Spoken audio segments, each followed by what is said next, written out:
Homo sapiens have been around for about 300,000 years, but a typical mammal species lasts about 1 million years. So we'd have maybe 700,000 years still to go. And that means that if there are things that we're doing that imperil future generations, wow, the stakes are just really big indeed.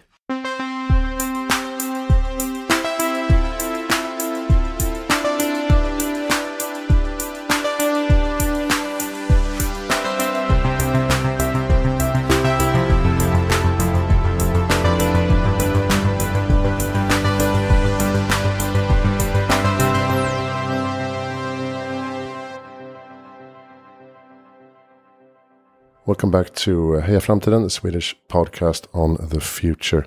Today I'm sitting at Volante förlag, the publisher in Stockholm, Gamla stan. And I'm here with Will MacAskill. Welcome to the show.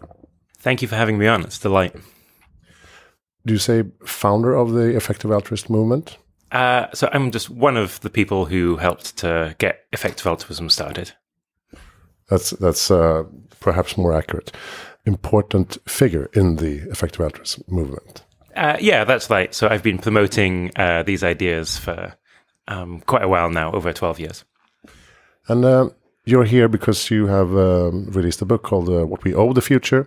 It came out last year, right, in English, and now it's been released by Volante in Swedish, called Vad framtiden förtjänar.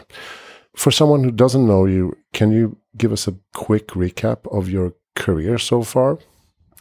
Sure. So I'm a moral philosopher at Oxford University, and my work in moral philosophy is about trying to figure out how we can do as much good as possible.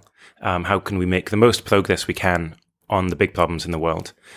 And in addition to that, I helped set up a number of organizations that helped to get the effective altruism movement started.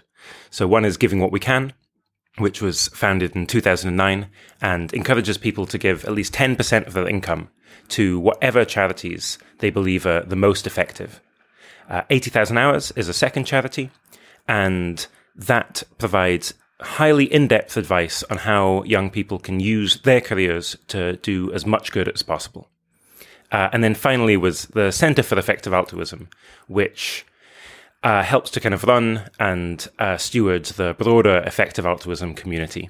And that community has now grown to thousands of people all around the world who are using their careers to try and have a bigger positive impact, or who are donating a significant fraction, 10% or more, of their income to those organizations that they think will have the biggest positive impact. You could summarize in a way that effective altruism is a movement that tries to figure out how you can do the most impact in the world, make the world a better place, with your resources, which is time or money, basically. That's exactly right. And we've traditionally focused on a number of areas that we think are unusually neglected, important, and tractable, which are global health and development, the welfare of animals and factory farms, and the risks from pandemics, including from man-made pathogens, and risks from artificial intelligence.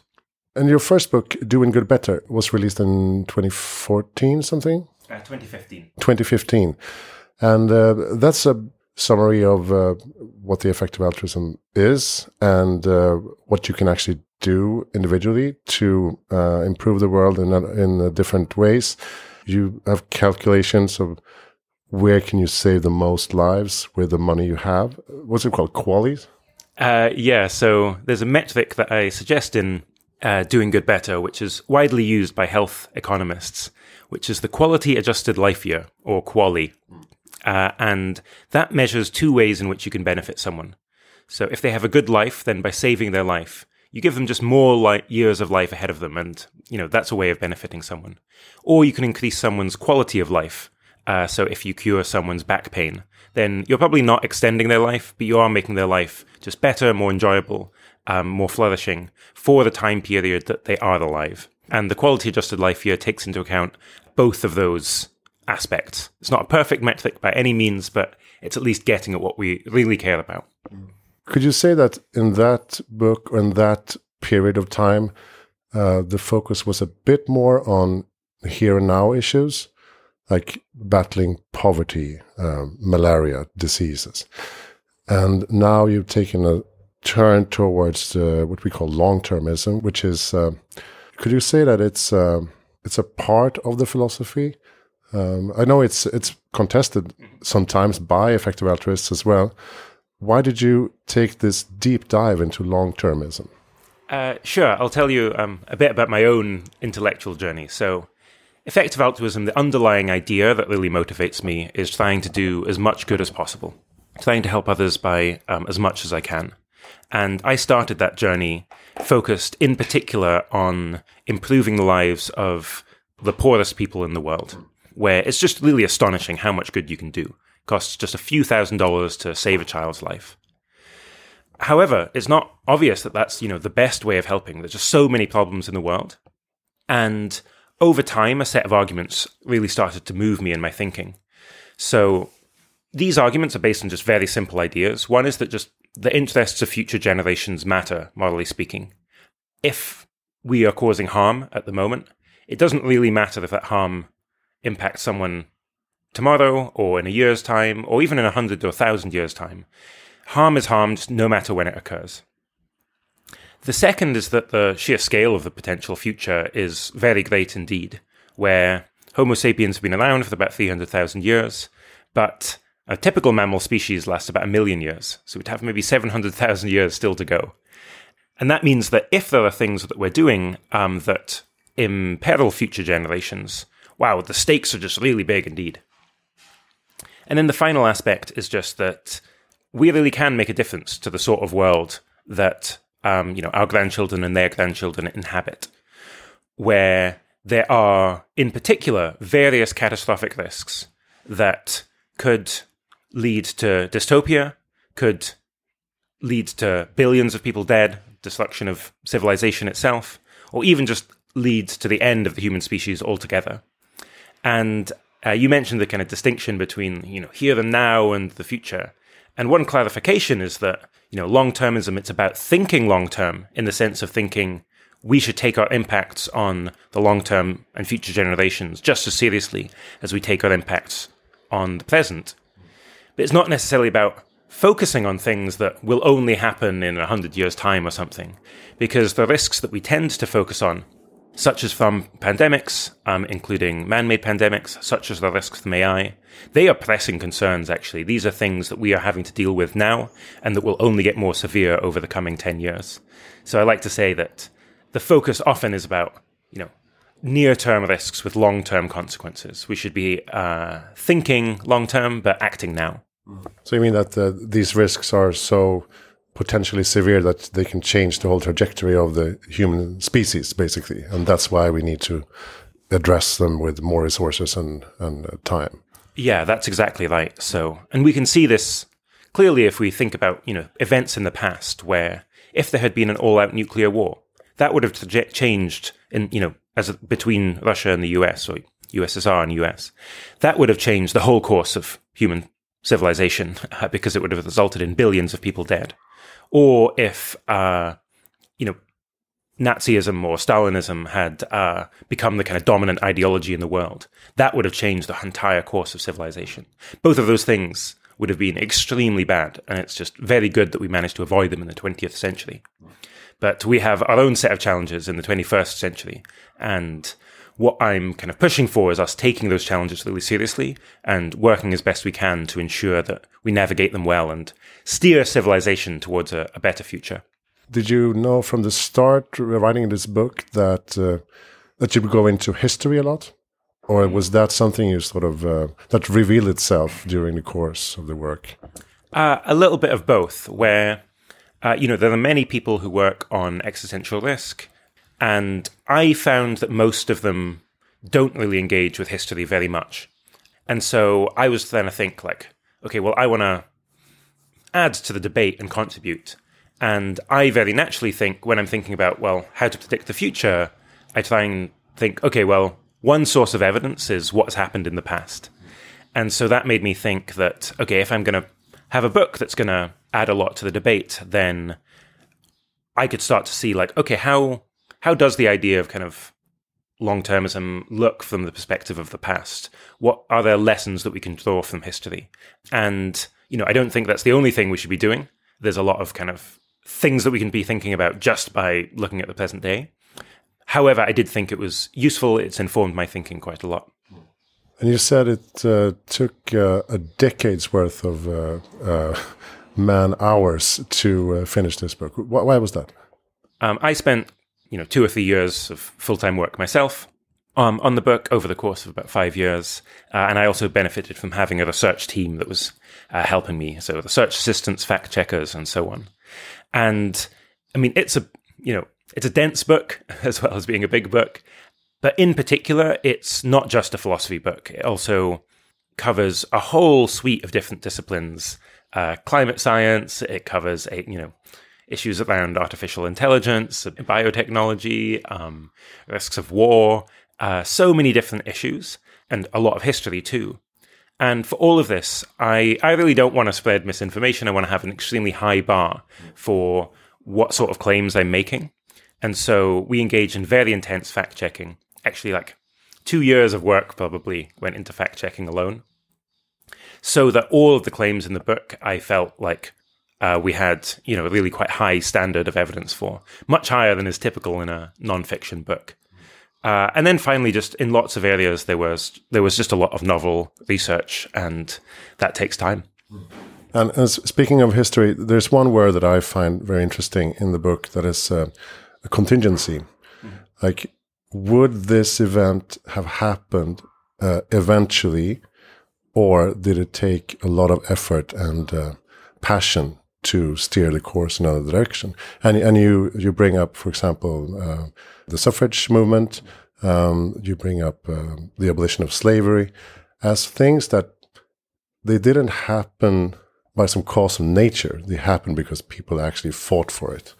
Is that the way we should view the future as well? That we need to actually take active stance in promoting a course that will be beneficial for future of humanity? Yeah, that's exactly right. So when we're looking at impacts on the future, we should think about how big a difference is this making to the world, at any given time? How long will this change last for? But then crucially, this idea of contingency. Would this have happened? Would this merely have happened anyway? So for example, Isaac Newton came up with calculus, and it's a huge discovery, very scientifically impressive. However, if he hadn't come up with it, well, as a matter of fact, Leibniz did come up with it just a couple of years afterwards.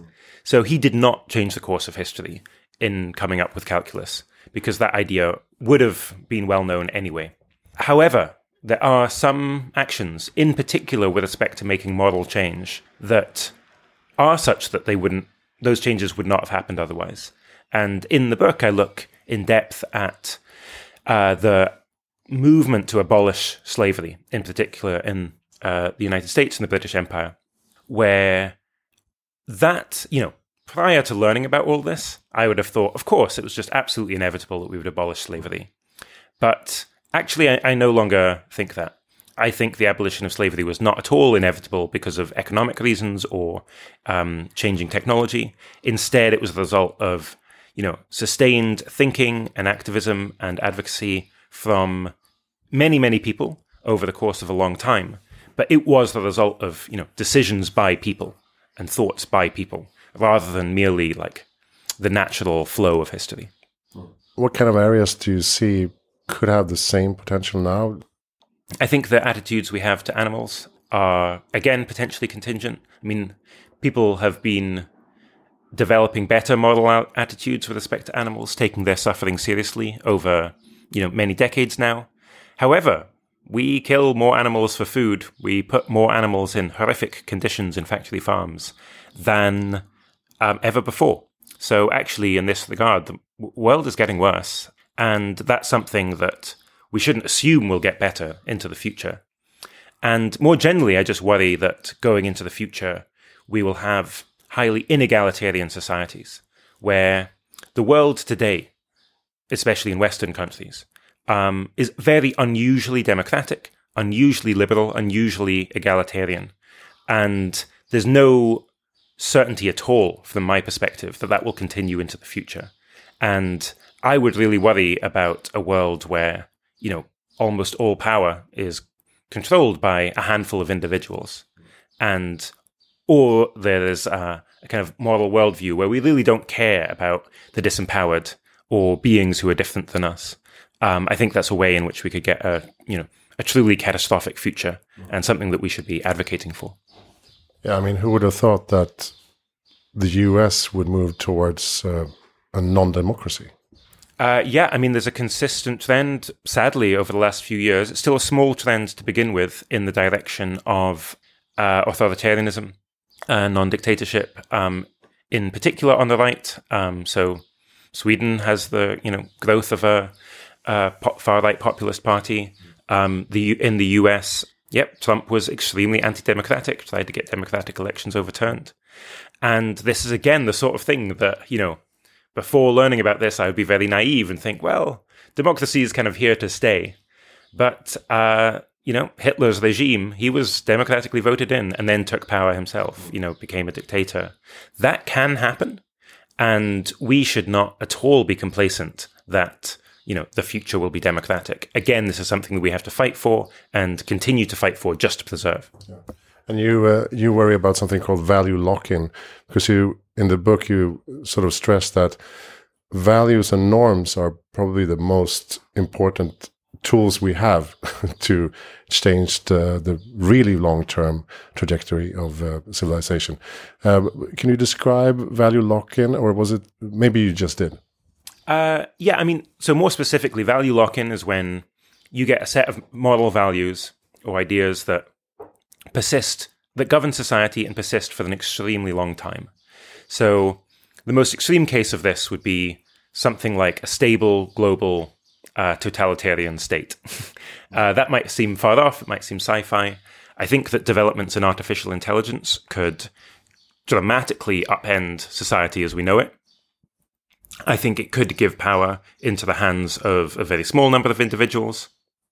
I mean, to see this, just think about how if you can automate the workforce, including the military, including police, then in principle, you can have a single individual controlling absolutely everything. And then how society goes would be, up to the interests, whims of that individual or ideology of that individual. I think that'd be a very bad outcome. A different sort of value lock-in would be if we lose human values altogether. And since I published this book a year ago, these kind of concerns about artificial intelligence have only increased, which is, sad insofar as it's a result of AI's progress going so quickly, but really positive insofar as, people are actually resonating with these concerns, where we are aiming, the leading labs are aiming to develop AIs that are more generally capable than human beings, and vastly so. And then it might be that human values don't influence the future at all. Instead, it's some, alien values that are very misaligned with ours. Yeah, so the AI alignment problem is more pressing than ever, basically. And one thing that I think about a lot is, how do we know when we have an AGI, an artificial general intelligence? Who will make that assessment? I do think that this term is vague, where artificial general intelligence is, the analogy is meant to be humans versus chimps or something, where we can do a huge range of activities that chimpanzees can't do, even though our brains are only 3 times the size. We can do mathematics, we can do science, we can communicate in language. And an artificially generally intelligent system is one that is as good as humans across a very wide range of tasks. The vagueness is, well, how wide a range of tasks? Do we include kind of robotics and ability to do things in the real world? Do we care about some tasks that just aren't that important, economically speaking? And then also, like, which humans are we kind of comparing it to? Where, there just is a big gap between someone who's just playing chess for the first time and Magnus Carlsen. However, the core idea that we are aiming to build AI systems that are as good or better than the very best humans across all tasks. Maybe that's not an individual system, that's maybe many systems. That is something that, until recently sounded like sci-fi, but actually could well happen, could happen this decade, it could happen the next decade. But really is fairly likely within our lifetimes. Yeah, I listened to a podcast from Forest Society Institute with Kevin Kelly. He was like, why would we want to build another human with general broad abilities? We need to focus on building really sharp, narrow AIs that can do amazing things in their respective industries or silos. Do you agree with that? Yeah, I mean, I think there's a whole range of things that we should be doing to keep AI systems safe. So one, like Kevin Kelly said, is keep them narrow rather than general. A narrow system might be superb at chemistry or physics, but really, doesn't know how to read humans or isn't able to make kind of very long-term plans, such as plans about how to take over the world. I think that kind of collection of narrow systems would be much safer. There are other things we can do as well, like aligning systems and so on. The worry, though, is that people will, in fact, try and create general systems. Because suppose that, you are trying to create military AI. So, drones that can take out targets, or an AI police force, or actually, or just an AI kind of knowledge worker even. There are many things where what the AI system will need is actually a complete model of the world, an understanding of how to operate in the world, and the ability to execute on that, such that you can just tell it a rough goal. Perhaps it's, take out this enemy outpost, if it's a military AI, and it can just go away and execute on that. And for many sorts of tasks, it seems like you can't really do that with only a narrow AI. So we've actually seen this with respect to self-driving cars, where it was hoped that you could just train cars to just know how to drive, but they don't really know much else about the world. But the issue is that you've got so many surprising circumstances that come up in the course of driving. Perhaps the police close off one side of the road and you have to drive on the wrong side of the road now. Or perhaps there's someone running up to the road. Are they, a child that's going to run into the road and be risky, or is it just a jogger that you expect to stop? There's so many varied circumstances that you get in the course of driving that it seems now that in order to actually just be a reliable self-driving car, the AI that powers it would need to have a complete understanding of the world, or very, very wide understanding of the world. So the response to why don't we just build narrow systems is, okay, well, maybe that would be ideal, but we expect people, in fact, will, for economic, military, or other reasons, build general systems. Do you think the narrative using words like extinction and the collapse of humanity and society and civilization, do you think that's still relevant, or are we sort of getting a bit too far ahead of ourselves? I don't think that we're getting too far ahead of ourselves in talking about really bad outcomes. We should pay more attention to the worst case outcomes. I do think literal human extinction is only one of the very bad possibilities from AI, where just disempowerment with respect to AI systems. So human beings have killed off a lot of large animals. A lot of species have been killed off by humans, but we haven't killed off the most of them. There's still ants all over the world. However, ants don't have much control over the future. And we are aiming to build systems that will be as powerful with respect to us as we are to the ants. And what sort of future do we have for civilization? Even if those systems are aligned enough that they don't kill us, nonetheless, they could be pursuing their own goals that might seem alien or valueless from our perspective. And that's a situation we want to avoid too. A final risk as well is this kind of concentration of power risk that I've talked about, or value lock-in.